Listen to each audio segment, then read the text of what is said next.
Megan called just as I was immersed in my work.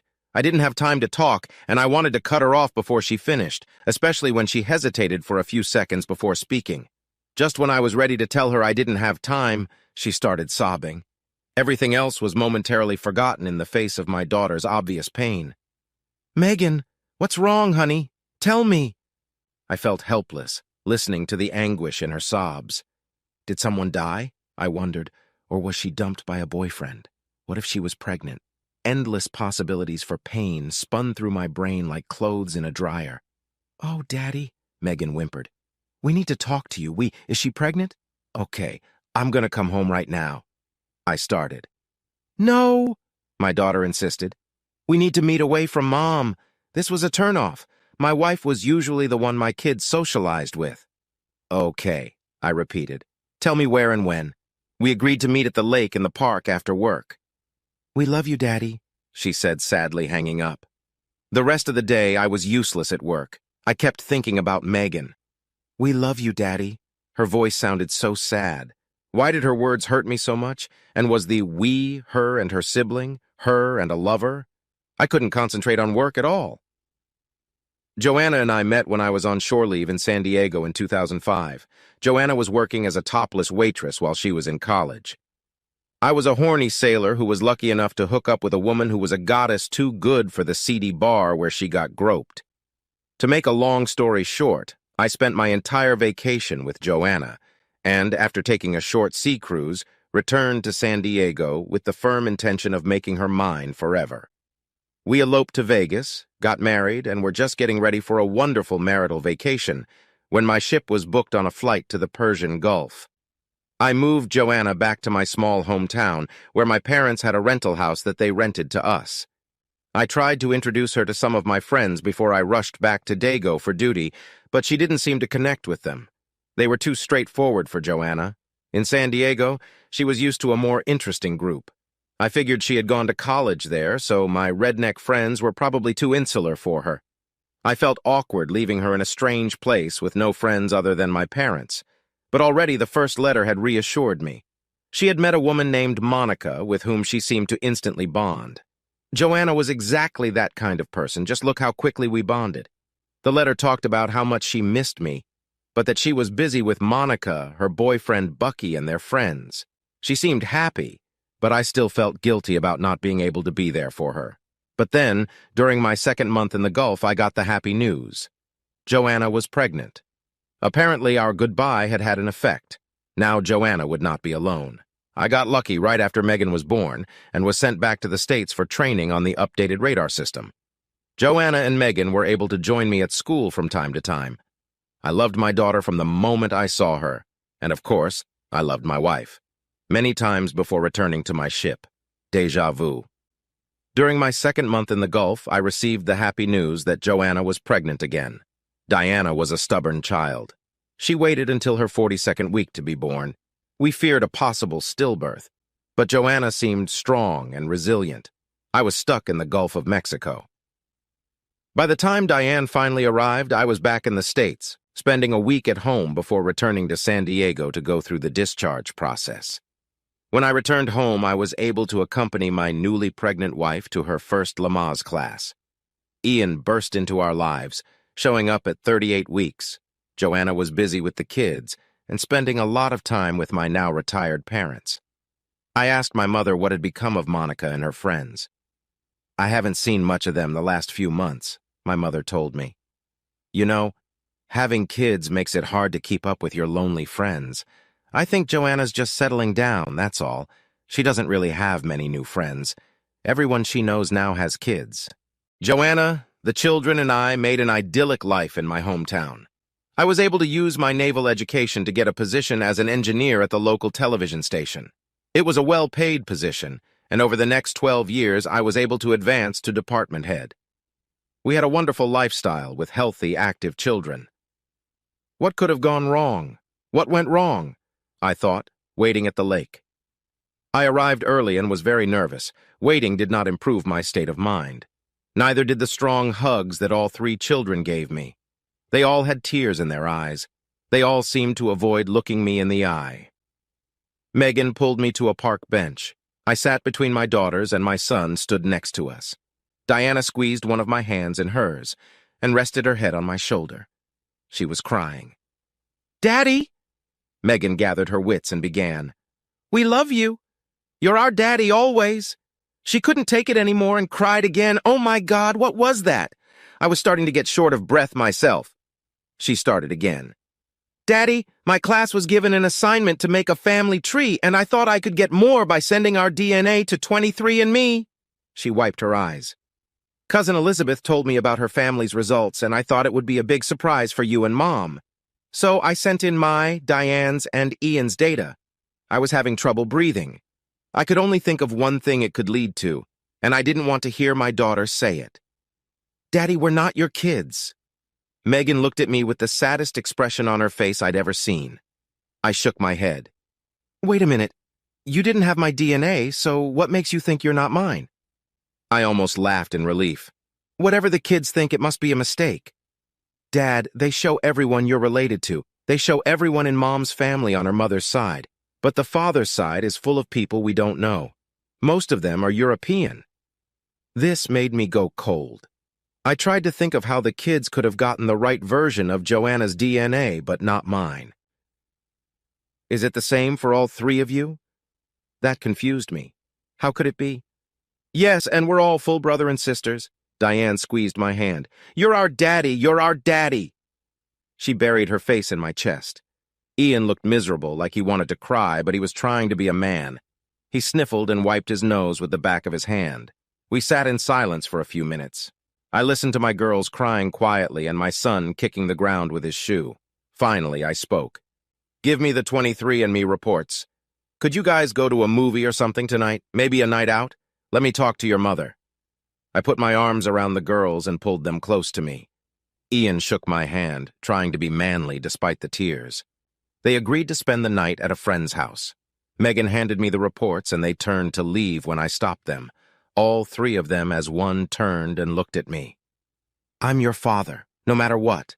No matter what those reports say. There's no one else." I forced a smile out of myself. "You are my children, and I couldn't have wished for better." I kissed them again and hugged them tightly. Left alone, I looked over the reports. There could be no mistake. They were clearly Joanna's children, not mine. I didn't know a single person on my father's side of the family. All my relatives were missing, including my sister and her family. I drove home to find out the truth. Joanna was making dinner but turned around when I walked in, opened her arms to hug and kiss me as usual. She stopped, spreading her arms wide when she saw my face. What was wrong? I had never spoken to her so coldly. "Who is their father, Joanna?" Her face went pale, and her eyes widened in panic. "What? What are you talking about?" "Megan did a 23andMe on all three of them, Joanna."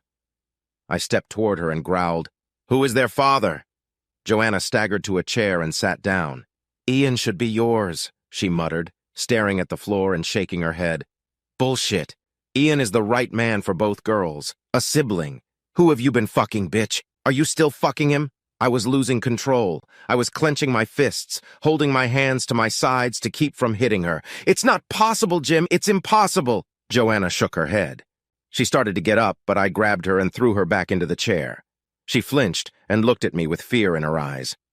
"Are you going to sit down right now and tell me what happened, or am I going to have to beat it out of you?" Her fear intensified along with my threat. I was in so much pain and so angry I probably would have beaten her. For a moment she stared at me intently, then dropped her head on her hands, defeated. She started so quietly that I almost didn't hear her speak.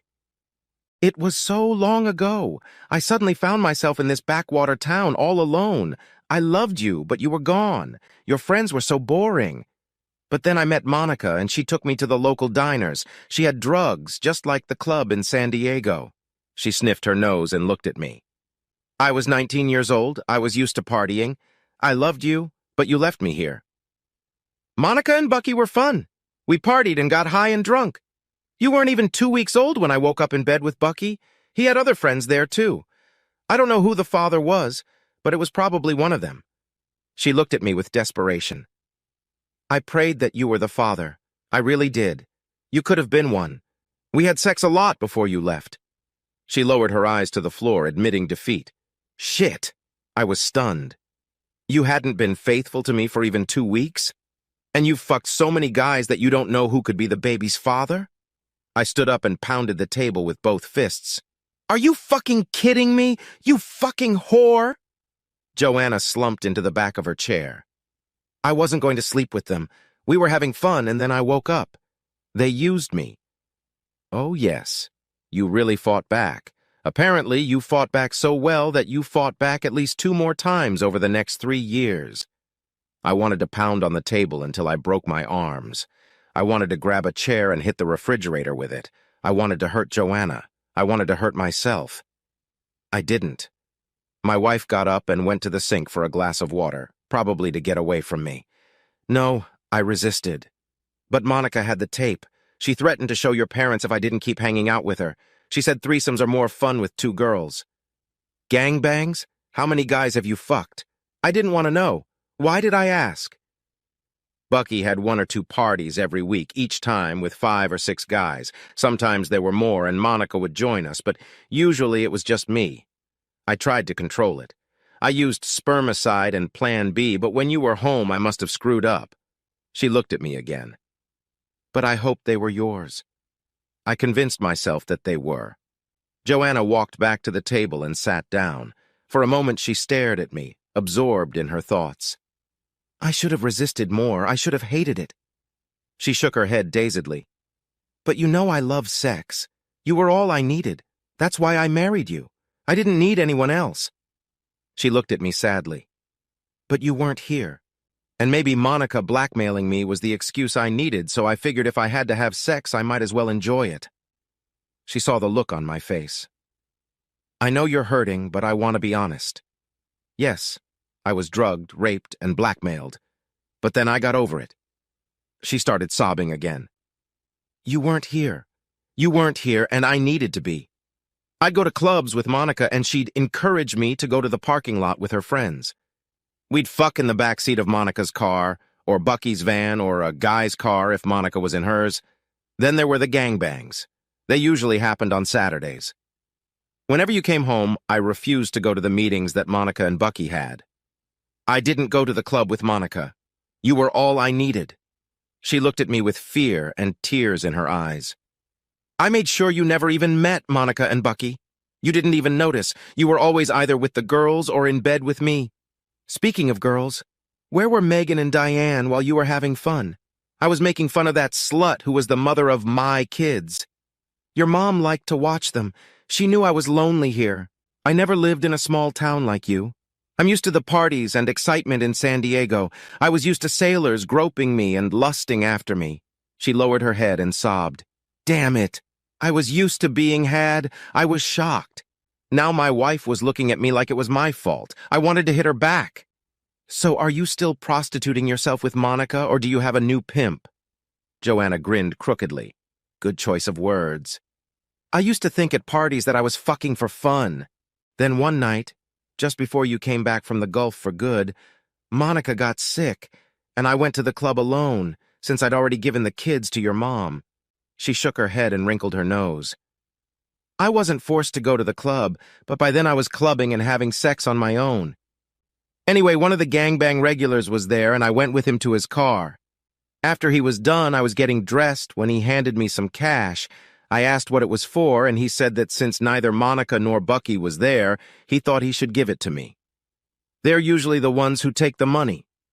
It was then that I realized I wasn't just the whore I thought I was. I was a prostitute. Tears streamed down my face again. I thought I had low self-esteem, but that night I discovered I was even lower than I thought. She stared into my eyes for a few moments before continuing. That's when I told Monica and Bucky to go to hell. I threatened to go to the police, even if it meant getting arrested for prostitution. You were supposed to be home within the month. I just wanted to spend my life with you. Her face contorted. I only wanted you. A month? That doesn't explain Ian. I can't explain it with Ian. Bucky insisted on having more sex, but I used spermicide and made him wear a condom. I was sure Ian was yours. I sat for a few minutes. We looked at each other in silence. I thought about the years we'd spent together, wondering if it was just us, or if there were others in bed with us, so to speak. Then I thought, 2 weeks? 2 weeks alone and she was already fucking Bucky? That's when I realized I would never trust her. Pack up your stuff, say goodbye to the kids, and get the hell out of my life. I could probably forgive you if you told me when you first woke up with Bucky, but how can I trust someone who admits they enjoyed prostitution for years? Even when it wasn't necessary, you couldn't wait to spread your legs. But since that last time with Bucky, it's just been you. I've always been faithful. She saw the look in my eyes. We'll never get past this. She sobbed, got up and left the room to pack her things. I walked out of the house. I found out later that she had packed most of her clothes and left. I don't know where she was staying, but she came home the next day when I was at work. She wanted to try to explain all this to the kids. They were not kind to her. Megan, in particular, was extremely mean. My neighbor later told me that Megan kicked her mother out of the house, calling her a whore. Megan yelled at her to go prostitute somewhere else, while the neighbors went out to see what all the commotion was about, and Diane and Ian watched from the porch. We never saw Joanna again. She went into the bank and took most of our savings. She left me investment accounts, so I ended up with more than half of our fortune, not counting the house. I didn't know where to file her divorce papers, so I just waited the 2 years it took to file a missing persons report. My mother loved Joanna like her own daughter. She loved my children even more.